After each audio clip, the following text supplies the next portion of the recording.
Happy Boxing Day, listener. Or is it tomorrow? Could be. Dunno, Could be see? 4 days' time. Oh, good Lord. Yeah. Secretly, we're not doing it on Boxing Day, but happy Boxing Day anyway. And if Yeah. it's tomorrow, happy tomorrow Boxing Day. Yep. For our regular Wiggly listeners, you'll know all about the Wiggly Podcast, but for new listeners who have just charged their new iPod Nano, lucky you, just finished watching their first snippet on their iPod video, welcome to the Wiggly Podcast. You'll hear a slice of country life along with lots of ideas to give your nature space in the garden. Richard, bring on the slogan. All right. Okay, I'm not prepared. Hang on. Sorry. Useless. Sorry. Can't get the. You There we just can't get the, Get the star. Richard, bring on the slogan. Composting, creation, chit-chat and chilling inspiration. This podcast will provide pizzazz to your patio and productivity in your potato patch. Oh, lovely. What's on the show this week? Alison's popping in with plant of the week. Beep, beep. That's a clue. Right. Beep, beep. Phil the farmer's coming in. He's talking about Christmas on the farm. Monty's coming in with a worm cast.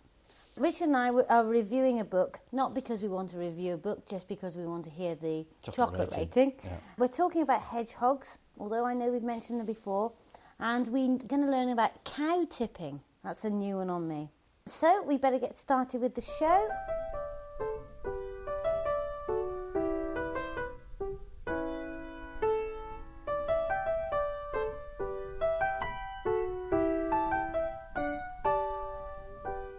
Rich, there's a few things to talk about this week, hedgehogs especially, Yeah. but I wanted to ask you about mistletoe, Right. being this time of the year. Yeah, that's right. Yeah. Tell us a bit about it. Well, mistletoe, it's a parasitic plant, isn't it? It tends to grow on predominantly on fruit trees, apple trees, and which is why it's so prolific in Herefordshire. It's all around kind of Herefordshire and Vale of Evesham and Worcestershire and stuff, but probably because these are areas where there are major orchards. But it does grow on other trees like limes and poplars, bits and pieces. How does it work then? Because it hasn't got any roots, has it? It kind of has roots that sort of tap into the trees that it lives on. Right. It's not a parasite in a true sense because obviously it's green, so it photosynthesises as well. So it obviously gets some nutrition from photosynthesis. But having said that, some of the moisture and nutrients it will absorb from its roots that it taps into the tree. If you have a bit of a cross section of a branch and you cut it, you could see how the taproot of the mistletoe joins the host plant. How does it get there then? How? So it usually gets transferred through birds. Because they'll eat it. Lots of birds like mistletoes, berries, and they'll eat it and they'll land on a tree and pass the berries, and then they adhere to the side of the trunk, and the process of growth occurs, you know. My dad used to be very hummy about mistletoe. Ooh, mistletoe, as if it's a bad thing. Yeah, it's not a bad thing. I think having said that, in some places, I think there are instances in North America where they've had problems with certain species of mistletoe that have compromising the growth of some of the commercial plantations. But generally, it doesn't really have that effect in this country. There may be instances where you have masses of mistletoe on a tree and then it might kill the tree off. We've got masses of orchards in Herefordshire that are just inundated with mistletoe growth and the trees are perfectly fine. Difficult to get it because it's always in the top, isn't it? Yeah, well, I think perhaps it's always in the top because people tend to pick what's on the bottom. Yeah. But you can see it. It will grow really low down. But of course, it always tends to be where the birds are excreting it as well. Apart from looking fantastic in the house at Christmas, which it does, what good does it do for wildlife? You know, what species use mistletoe? It provides a source of food, especially for the thrush family, like the migration flocks of redwings and fieldfares that we get every year, as well as our indigenous song thrush. And of course, it's the way that the birds consume the berries and then defecate them all over the trees that spreads the mistletoe. You told me about an experience with mistletoe in your car the other morning, didn't you? Richard, yes. Mistletoe in my car. I'll tell you one experience with mistletoe that's really funny. Is when we were kids, we used to go round and we used to pick mistletoe from trees and sell them to people's, sell them bray on the door and sell them to people's houses just before Christmas to make some pocket money for Christmas. One time we went into this big estate, and a big estate house, and then they've got a few fruit trees in the bottom of their garden. Went into their garden and picked a load of mistletoe. Went up to the house and sold them their own mistletoe. That's funny. That was a real triumph. You naughty boy. That's so bad. That's great. Yeah. So that was a good adventure. So what, you can't actually plant mistletoe then? You can't actually have mistletoe guaranteed in your garden. What can you do to... Interestingly enough, you could, if you could pick mistletoe berries and then you could squeeze them into perhaps forks of the tree or branches of the tree. Really? But they don't germinate that easily, so you have to do it a lot. You need lots and lots of berries. So in actual fact, you probably need big handfuls of berries and like smear whole boughs in order to get some mistletoe from it. But yeah, and you'd it does pick an people apple do tree, it. would you? Yeah, probably pick an apple tree, or they seem to colonise apples and pears, fruit trees in general, more than anything else. Yeah. Thank you. What I really want to talk about is hedgehogs. Right. Because I know we've mentioned them before, but top-selling Wiggly prezzies this Christmas included Hoggy's Home. And I think that's because hedgehogs came out as number 1 in the RHS survey of the favourite things to attract in your garden. Right. Hoggy's number 1. By the way, worms were number 30. Right. So come on, all you worm lovers. Better to have worms in your garden than hedgehogs, I should I think so. Yeah, in fact, but without the one, you probably wouldn't have the other. yeah, I mean, I suppose they don't look as cute, do they? No. I was looking at the top 7 ways of killing a hedgehog, which is bad news. And at number 1 was plastic wrapping round them. And so I was thinking at Christmas, with all those beer cans and all that sort of thing, that we ought to make sure that we pull them all apart. Absolutely, yeah. Well, there's always the thing about that. It was always kind of recommended that you pull those beer can binders apart, because when they go to landfills, seagulls often get tangled up in them as well, don't they? Right. It's interesting. You get all these new initiatives, and you get it's all media hype and what people should do, and then of course it all dies off, and then people forget to do these things, and there's no sense of consistency, is there? Raising awareness about how people should behave. Really. And the other awful thing for hedgehogs is slug pellets. Yeah. And then we mustn't drive over them. Well, we all know that anyway. Yeah, that's right, yeah. It's interesting, there's a few things on there. It says about burning as well, doesn't it? It mentions about setting fire to hedgehogs under bonfires. It's always worth looking into your bonfire beforehand. Again, common sense, but people, tend to make a bonfire and leave it for a few days, and that might be as long as it takes for a hedgehog to find a place underneath it. But at the moment, they'll be completely hibernating, won't they? Yeah, they can. Interestingly enough, they can leave it as late as December to hibernate. It very much depends on the weather, but hedgehogs have been known to stay out of hibernation until as late as December before now. Lovely. Thank you, Rich. We must get on because I know Phil, a farmer, is winging his way in. Right. Here he is. Hello, Phil. Hiya both. Happy Christmas. Yes, happy Christmas to you too. And to you. Good to see you. We've had a question about cow tipping. Well, I understand, Rich, that you're the expert on cow tipping, because I had to respond to the questioner that sadly I'd never heard of it before, but I know I live a pretty sheltered existence here in rural West Herefordshire. I thought I'd let you answer, because your knowledge of all things bovine is far superior to mine. But cow tipping, that was interesting. That took me back a few years. This guy's Mark asking Abbott. whether or not it's possible. Mark Abbott. And to answer your question, Mark, I've never found it possible. Now, I must stop you here because how the heck would anyone know what cow tipping was? I had not got a clue. So much so that I had to go and look it up on Wikipedia. Right. And there is a whole page, sadly, on cow tipping. It seems to me it is just very cruel, Richard. It could be. I mean, potentially, I must admit, when I was doing it, I was like 16 or 17. And a naughty boy. Going through perhaps a slightly dubious stage in my life, yeah. But I remember one time, we were going fishing one night. We were fly fishing on the River Tor in Devon, and it was a perfect summer's evening, getting quite dark, a bit of mist settling into the river valley. And we crept down and we saw these cows kind of half asleep and fairly inanimate in the middle of a field. And I said to mate, well, let's go and try and do a bit of cow tipping. He said, oh yeah, okay, let's go have a go. So we crept up to these cows in the middle of the field, some of which are lying down and some of which are standing up. And the idea with cow tipping is to creep up to the cow, rush up to it and push it straight over. That's the idea. Right. But in actual fact, it's a lot more difficult than it seems. If you rush up to a cow and try and push it over, it sort of just moves away. And they're also incredibly heavy, big old things. Good. So it does. I haven't found it to work. I think there are people that would probably swear by the fact that it does work and you can do it. But of course, it would be pretty cruel, really. It has to rank on the same thing as if somebody rushed up to you in the middle of the night and whipped your duvet off a bit sharpish. Yeah, you wouldn't be very happy. No, and that's happened before as well in the past, and I didn't like it. So. And in fairness, I've got to say that I think if it was possible, that you quite likely damage the cow, because it doesn't do them a lot of good if they fall over. No, that's right. it's really bad. I have to say that it is quite a laugh thinking about it, but in reality, I've got to say I'm not for it at all. No, the implications would be dreadful. But I don't actually think it's feasible. From my experience, the cattle aren't fast asleep when they're standing up. No. They'll sleep to the point where some years ago my mother came in one day to tell Father that one of the cows had died. And she was adamant that it had died and she couldn't move it and that was it. It was dead. Yeah. And when Father went to it opened its eyes, flapped its ears and got up and walked off. It was that asleep. Yeah. And that was during the day. But that was lying down. And I don't think they sleep that deeply standing up. I think that you're right, they'll just react and either chase you out of the field or move away from you. Yeah, so they're just napping? I think so, yeah. So you can't tip a napper? You can't tip a napper. No. And it's not a good We idea. have got one cow that I do believe is stupid enough that if you did manage to tip her over, I don't believe she'd remember when she woke up whether she was standing up or lying down, so it probably wouldn't bother her. Which one's that? Number 3.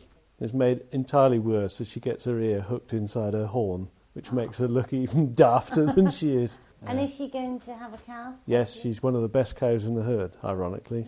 When's that due? Sometime between the 1st of January and the end of March. He usually says sometime between the 1st of January and July. She's quite an interesting prospect, actually. We'll be reporting on her when she calves because her mothering instinct is so strong that she tries to lie on the calf. She tries to hatch it out as soon as she's had it, so that we have to be on hand to get the calf away from her for a week to let the instincts die down, because she'll just lie on it and suffocate it. And sadly, she's caught us out twice, and we'd lost the calf on both occasions, because obviously if your mother sits on you, that's not good. Yeah. Having said that, when we get it right, she has one of the best calves in the herd. Tell us about Christmas Day on the farm. What do you do to prepare for the fact that it's Christmas Day, and how does it work? We try to make sure that we haven't got any littering to do, which is the time-consuming bit of looking after the cattle, so that we litter them all on Christmas Eve. Litter? Fresh bedding, clean straw, all out on Christmas Eve. And then on Christmas morning, once I've got round the problem of Monty wanting to open every present he's got before about 5 o'clock in the morning, we just have to feed them their meal and their hay, and then we can go on with the rest of Christmas Day, and then at tea time they have more meal. Fantastic. Cheers, Phil. The Wiggly Podcast. Let your iPod bloom. Next year sees the launch of the first dates of the Wiggly Wigglers Wildlife for Gardening courses with Jenny Steele-Rich. Yep. And we've got the dates. The first date is the 22nd of April, which is a Saturday. And the second date is the 22nd of June, which is a Thursday. What a star you are. We've got another day, haven't we, that we haven't booked yet. We're having that in May, but we're Yeah. not sure which day it is yet. But yeah, just listen out for that. Yep. A little bit about the day. Yeah, it's going to be a nice mix, I think. As listeners are probably aware, Jenny Steele's she's made an appearance on our podcast, but she's an author of several Gardening for Wildlife books, all themed around gardening for wildlife. So Jenny's coming over. People have a chance to meet Jenny, obviously, for the best part of the day. They get a chance to meet you. Oh. Very lucky. The day's going to start with, introductions and nice coffee. And then the morning session is going to cover the general principles of wildlife gardening and some aspects of organic gardening. Won't be too boring, will it? No, I think it's going to be really exciting. I think there's going to be lots of elements. If people have an interest in gardening for wildlife, I think they'll struggle to find a more interesting course, Great. Yep, and a lovely lunch. Lovely lunch. It also looks at ways of attracting butterflies, bees and other insects to the garden, as well as birds and mammals and amphibians. So it's like a live podcast, really, then? A live podcast. Interactive live podcast. Very much so. I think there's a good chance of learning an awful lot from coming along on that day, on those days. And no matter what happens, you'll have a lovely day. Guided tour of Wiggly Wigglers and the garden, and then you spend an hour or so learning about making wildflower meadows and wildlife ponds. Great. Lots on, actually. It's quite a full day. Lovely. You can get more information on our website, wigglywigglers.co.uk, or email either of us, richard@wigglywigglers.co.uk or Heather at wigglywigglers.co.uk.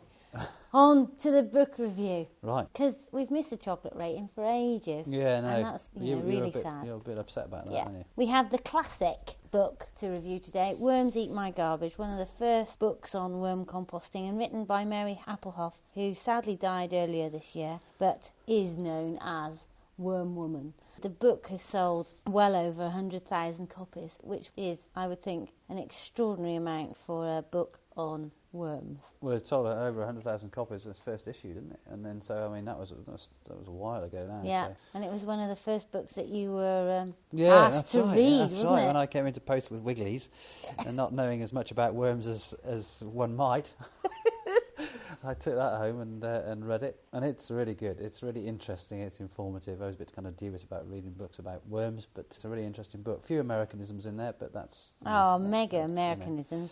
That's Critters. You've got to expect it. Yeah, critters. But it's quite a gentle book. It's a nice book. It's very informative. In actual fact, it sort of epitomises everything that you need to know about vermiculture. The measurements are in pounds and things, so you have to bear that in mind. Which is silly, really, because metric is so much easier to use. But I mean, we still use pounds, don't we, and ounces and stuff. So it's not too much. She's got a website, wormwoman.com, so if you want more information.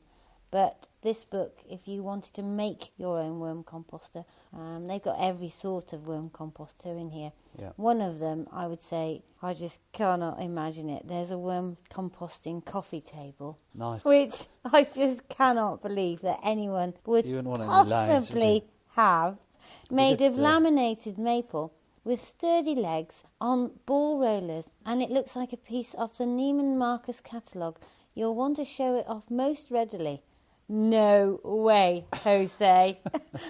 Worms are for the utility room at best. Yeah. The cellar, acceptably. Yeah. But to me, they're outdoor creatures. Keep them outside and you will enjoy them. Keep them inside and you will not enjoy them. If we were sat with our coffee table here with a bunch of worms in it, I can honestly say, Richard, that I would not be happy. No.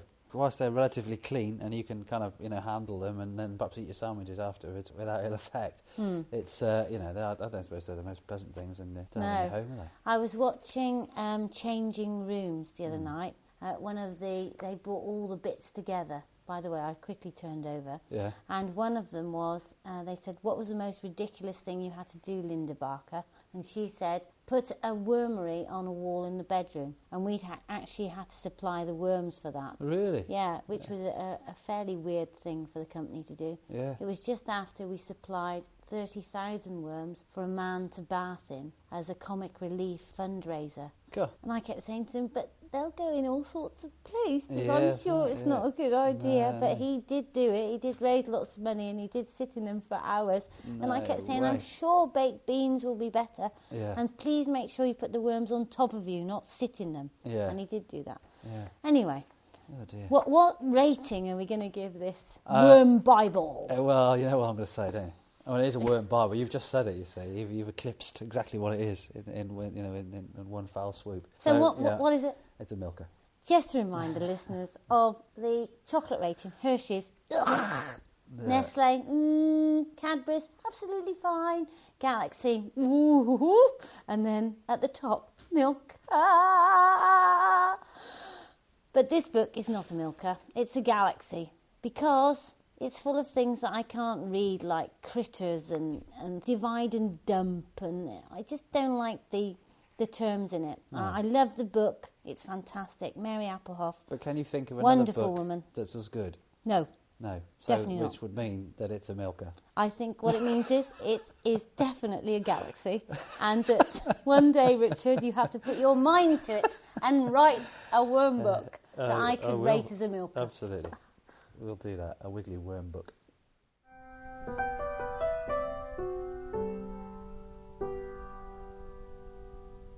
You know, I said beep beep earlier, Rich. Yeah. The reason for that is because Alison's here with Plant of the Week, which is Raggy Robin. Beep beep. Oh, right, I see. Is that Happy what it is? Christmas, Al. Happy Christmas, babe. Thank you. Tell us about it then. Well, this is Ragged Robin. I bought a real fine specimen of a plant to show you. Can you see that, listener? Can you see that? I know you can't, but Can you see Rich, that? can you describe it? Well, yeah. I mean, at the moment, it doesn't look anything like it. It looks in the spring and early summer. At the moment, it's just a kind of bunch of leaves. But Ragged Robin is very much like, I imagine it got its name. I'm not sure how it's got its name, but I imagine it's got a name because the petals of the flower are all ragged, aren't they? Yeah, absolutely. It's like 5 little leaves, and each one is individually like it's been cut, and they're all rigged and ragged. And, Beautiful, hence isn't the it? name. What Yeah. colour is it? It's can be mistaken for red campion. It's very similar to red campion, but because of the petals, it's completely different. It likes a marshy patch found on wetlands or around a pond edge. I suppose that's what tends to separate it from red campion, isn't it? The kind of environment that it prefers. Yeah, absolutely. The red campion prefers more of a shady patch found in hedgerows. That one's found around a pond edge. Do you see any ragged robin growing in Herefordshire anywhere? It's some places you get patches. It's mainly wiped out. A lot of drainage has gone on over the years, and because of that, my dad. Sorry. Because of that, the ragged robin doesn't like the drier patches, so it's wiped out by that. But in other parts of the country, it's found readily. Yeah. There's a farm up by me, and lots of people moan about it being a really scruffy farm, and they say the farmers are really lazy and they don't work their land as well as they could. And perhaps they have a point, but because that land is neglected, there are areas on that land, marshland, and there's ragged robin growing in it, wild. Yeah, well, farmers get paid these days to set aside pieces of land to let it grow wild and to enhance it with wildflowers and things. So that's probably what you're looking at. Whereas in the 70s, farms were given grants of up to 50% to drain the land and to grow more food. And of course, that's what people did. So you're led by a government, aren't you? Well, to some extent. I mean, it meant that actually lots of ponds were made at the same time, but lots of land was drained that otherwise would now be very marshy, which we all would consider a good thing. Yeah, that's it. And there's a lot of things you can do these days that farmers are really interested in. And you can put down ponds and things and get paid for them through certain grants. So they're putting back what's been ruined over the years. So it goes round in a circle, really. Yeah. Is your family doing that, Alison, do you think? Well, yeah, we are, especially on one of the farms. Yeah. They love the sides of the banks of the River Wye because ours is fenced off, so the cattle aren't ruining it. So in a garden setting, Al, how would you plant this and when? Best round a pond edge where it gets slightly damper roots. The root system's quite a mass. It looks like, if I take this out of the pot, it looks like cotton wool. It's amazing. Mind the carpet, darling, mind the carpet. Oh, you've got a cleaner, it's all right. Let's have a look then. And it's you can actually divide this plant into quite a few. Yeah, a lot of people who buy them say, "Oh, what's happened to the roots?" So it's like a clump of cotton wool, and you can just divide them. And does it grow quickly? Yeah, quite quickly. Yeah. So if you planted, say, if you had what's that? A quarter of a litre pot, is it? Something like that. So if you planted that out, say if you divided it now. Well, when that self-seeds, the seeds I think everyone germinates. It's amazing because we were growing them in pots, as you well know, this year, and they self-seeded amongst the other wildflowers. Yeah. And before we collected the seed went all over the rest of the pots. And now we've got ragged robin growing everywhere. Really? So believe you me, they do grow really well. Yeah. How many are you growing for this year, Al? What's the production? Well, this one's quite a popular plant, the ragged robin. I think it's because it's a bit more unusual, isn't it? And we've got some really good pickies in the catalogues and things. It's so beautiful. It is beautiful, yeah. So how many are you planting? Well, we'd probably do 1,000 at a time. But because it grows so well, you have to be careful it doesn't grow too big for dispatching on. Can you plant it now? You can sow the seeds now, and then you can plant the plugs out into the pots in the spring. Is that what you do? Yeah. You do that. How long does it take you to plant 1,000 pots then? No, not long at all. Hour. An hour? Yeah, hour. That's pretty impressive, isn't it? But for the listener, they can buy a pot and plant it out now or not? Well, you can plant it out now. Obviously, if it's really frosty, it's best not to. Right. But some of the plants that we sell through Wigglers, they're kept outside all year round. Yeah. Otherwise, you've got them like primroses and cowslips coming into flower at the wrong time of year. So you have to put them outside. So fairly hardy. Yeah, they are. Ragged robin are, especially. Brilliant. Thank you, Al. Thank you. Here's Monty with his Christmas Wormcast. The Wiggly Wormcast podcast by Monty, a weekly fact on worms.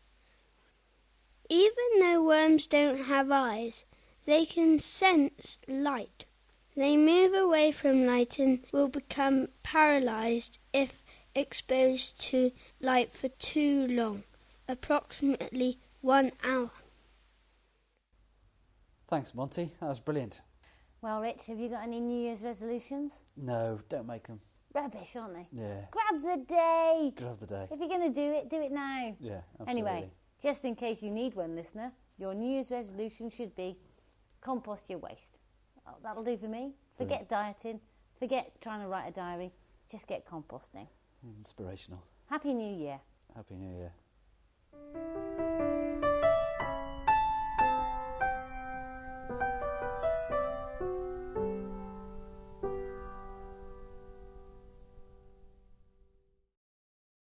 Where do we get the turkey from?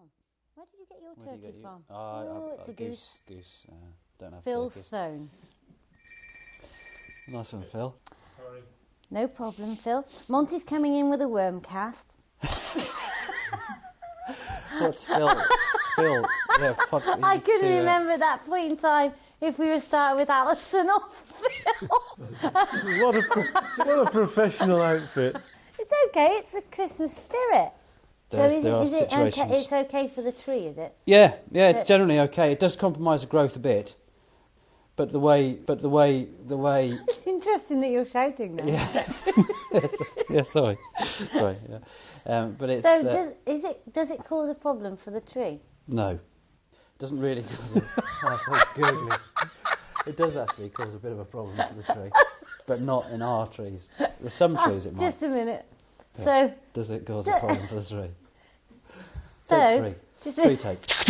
Has it been handy for you this Christmas? Yeah. Well, let's hope so. I'm working in an office with 14 women. I'm hoping to make the most of that situation.